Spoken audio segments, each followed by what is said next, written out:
Assalamualaikum warahmatullahi wabarakatuh. Apa kabar anak-anak? Semoga kalian dalam keadaan sehat dan tetap semangat belajar. Berjumpa lagi dengan Bu Mila dan selama beberapa menit ke depan kita akan belajar kebahasaan teks berita atau pembahasan pada modul pembelajaran ke-5 dan ke-6.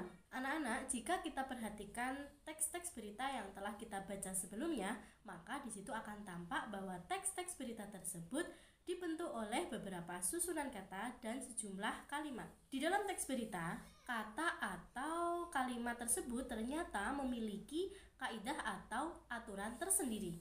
Kaidah-kaidah tersebut dapat dijadikan sebagai ciri atau pembeda dengan jenis teks yang lainnya. Nah, apa saja kaidah-kaidah kebahasaan yang dimaksud itu? Mari kita simak penjelasan berikut ini. Kaidah kebahasaan teks berita. Kaidah kebahasaan teks berita yang sering digunakan adalah yang pertama, penggunaan bahasa yang bersifat standar atau kata baku dan tidak baku. Yang kedua, ada kalimat langsung, kemudian ada konjungsi bahwa, kemudian konjungsi temporal, selanjutnya adalah keterangan waktu dan juga keterangan tempat, dan yang terakhir adalah kata kerja mental. Mari kita bahas satu persatu, dimulai dari penggunaan bahasa yang bersifat standar atau kata baku. Nah, untuk teks berita biasanya itu bahasa yang digunakan itu adalah bahasa baku. Nah, pengertian bahasa baku sendiri adalah kata yang sesuai dengan pedoman atau kaidah bahasa yang sudah ditetapkan sebelumnya. Nah, di dalam konteks bahasa Indonesia, kata baku adalah kata yang sesuai dengan kaidah bahasa Indonesia dan ejaannya sesuai dengan apa yang ada di dalam Kamus Besar Bahasa Indonesia atau KBBI. Perhatikan contoh kata baku dan tidak baku berikut ini. Misalnya, apotik, penulisannya untuk pakai i itu adalah kata tidak baku, sedangkan kata bakunya itu penulisannya apotik menggunakan huruf e. Kemudian ada lagi kata aktif. Nah, kata aktif itu yang bakunya itu adalah menggunakan akhiran f bukan v. Kemudian ada lagi misalnya kata November itu juga tidak baku. Yang baku itu harus November. Nah, jadi kalau misalnya kalian menulis berita kemudian menggunakan kata November, itu adalah yang benar menggunakan huruf v.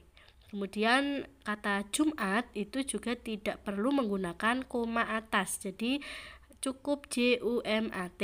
Nah, kemudian untuk proyek misalnya, nah itu harusnya penulisannya PROYEK.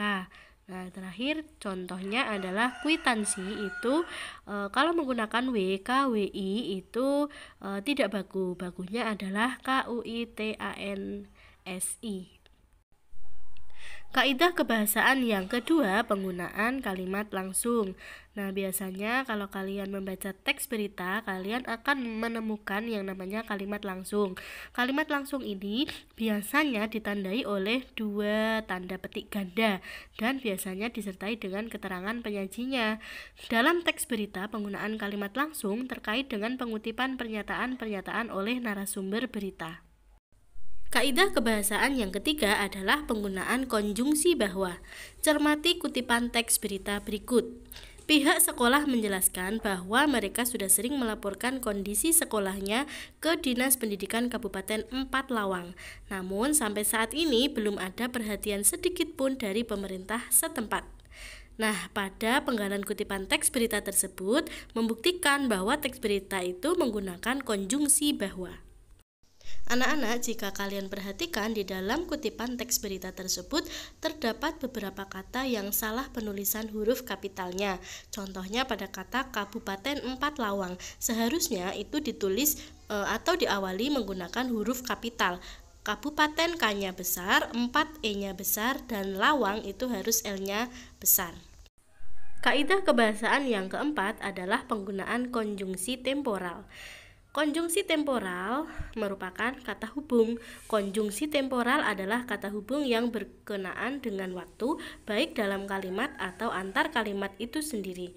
Contoh konjungsi temporal adalah kata kemudian, lalu, selanjutnya, setelahnya, sebelumnya, ketika, sementara, apabila, saat, dan sejak. Kaidah kebahasaan yang kelima adalah keterangan waktu.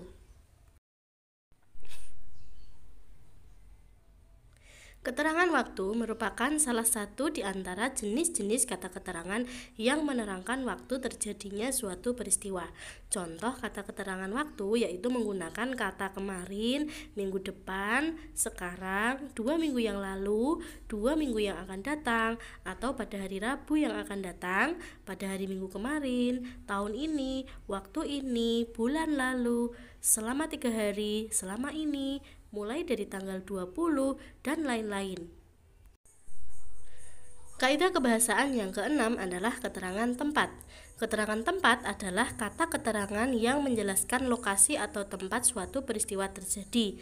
Contoh keterangan tempat. Yang pertama, perhatikan kalimat berikut ini. Ayah dan ibu makan dengan lahap di restoran ayam penyet Surabaya yang ada di Jalan Monjali. Nah, perhatikan dalam kalimat yang nomor 1 itu, kata yang diberi huruf warna hijau itu merupakan keterangan tempat di restoran ayam penyet dan di Jalan Monjali. Kemudian perhatikan kalimat yang kedua, kami berangkat ke sekolah pagi sekali. Pemilu berlangsung di TPS atau tempat pemungutan suara. Kalimat nomor 2 tersebut juga mengandung keterangan tempat, yaitu di TPS dan tempat pemungutan suara. Selanjutnya untuk kalimat ketiga dan keempat itu juga mengandung keterangan tempat. Konferensi Asia Afrika pertama kali diadakan di Bandung, Indonesia. Kata di Bandung, Indonesia itulah yang disebut keterangan tempat. Kemudian untuk yang kalimat keempat itu kata keterangan tempatnya yaitu di Rusia. Kaidah kebahasaan yang terakhir adalah kata kerja mental. Kata kerja mental merupakan kata yang menyatakan suatu tindakan, keberadaan, pengalaman, dan menunjukkan respon atau sikap seseorang terhadap suatu kejadian. Contoh kata kerja mental dalam kalimat. Kalimat yang pertama, Ani menikmati makan malam yang dibuat neneknya. Kata menikmati itu adalah kata kerja mental. Kemudian Budi sedih ketika kucingnya hilang. Nah, kata sedih itu juga termasuk kata kerja mental. Selain itu, kalimat yang ketiga yaitu Tini ikhlas uangnya hilang di pasar. Kata ikhlas itu juga termasuk kata kerja mental. Kemudian kalimat 4 dan 5 misalnya menyukai dan bersemangat itu juga merupakan kata kerja mental. Jadi, kata kerja mental itu merupakan kata emosional. Perhatikan contoh kata kerja mental berikut ini. Ada mengetahui, berpikir, belajar, memahami, merasakan, menebak, mengenali, mengingat, melupakan, membayangkan, percaya, dan sebagainya. Jadi berbeda dengan kata memasak ya di sini.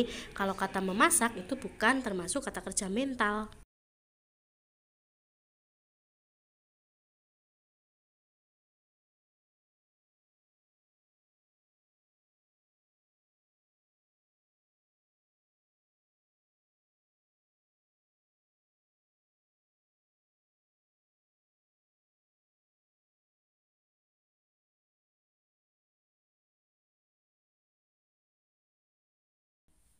Bagaimana anak-anak? Mudah bukan cara menganalisis kebahasaan teks berita?